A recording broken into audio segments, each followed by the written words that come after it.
Come, I go lay curse on South Africans. So these black South Africans don't push Nigerians to the wall to a point where they will lay curse on you, because Nigeria has labored so much for these ungrateful millipedes called South Africans. To whom much is given, much is expected.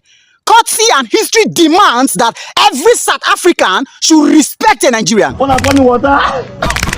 won't blame this current generation of South Africans. It is your ancestors and the generation of your parents who refuse to teach you history that I will blame. And since you know nothing about yourself, because the only history people know is Apartheid, these colonialists, they came and they colonized you guys absolutely.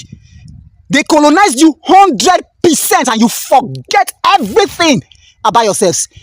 But let us remind you a tip of it. Where were your ancestors, you black South Africans? During the apartheid, where were your ancestors? Maybe they were running for their lives. It took an Igbo man, the same Igbos that you black South Africans hate so much today, the same Igbos that you detest, the same Igbos that you burn their businesses, you jealous and envy every move they make in South Africa, the same Igbos you are asking to leave your country.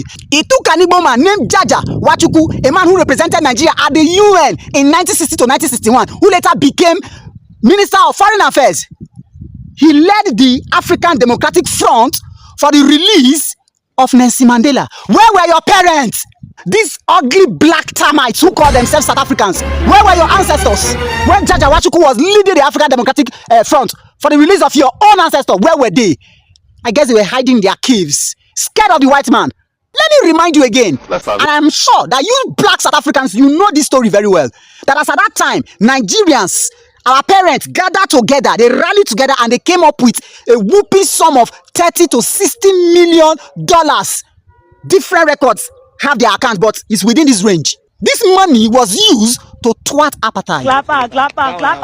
So that your parents can give birth to you, so that you have a place to call a country. Today you are saying that Nigerians should leave your country. Shame on you black entities without identity. Now listen attentively with your frog faces. Nigeria didn't just donate money. Nigeria organized political pressure groups that canvassed for the release of Mandela. Internationally and locally, funded different liberation movements. Today you are telling those people to leave your country.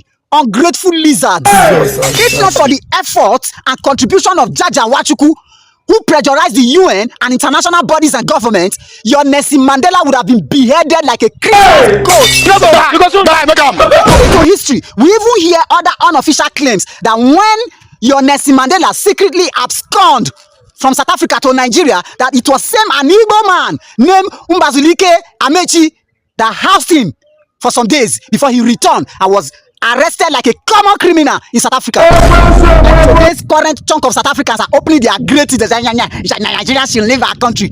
Bastards! These funny, uncivilized birds called black South Africans, they will never learn. These white people that you people are protecting, that are taking all over your country, what good have they done to you?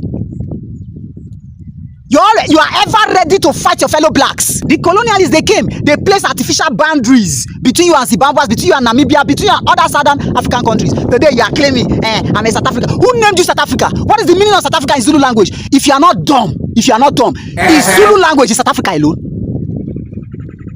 Is Zulu language in South Africa alone?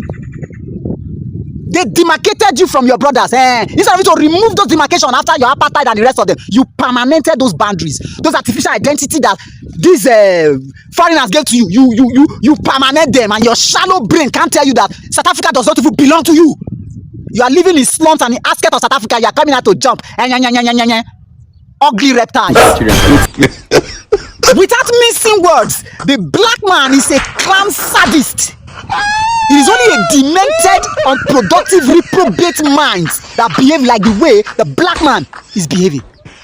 All over the black countries, the sub-Saharan countries, all the black countries in Africa, there are foreigners looting our natural resources in large quantity. What are the black people doing? What are the youths doing? They are there distracting themselves. After they are done distracting themselves, they say the government is distracting us. Shut up, your ugly mouth. Whose government is distracting you? You choose to distract yourself. In Nigeria, we are not being distracted with Lord and a very dark man. One old woman that does not even know herself, who went to marry one autistic child.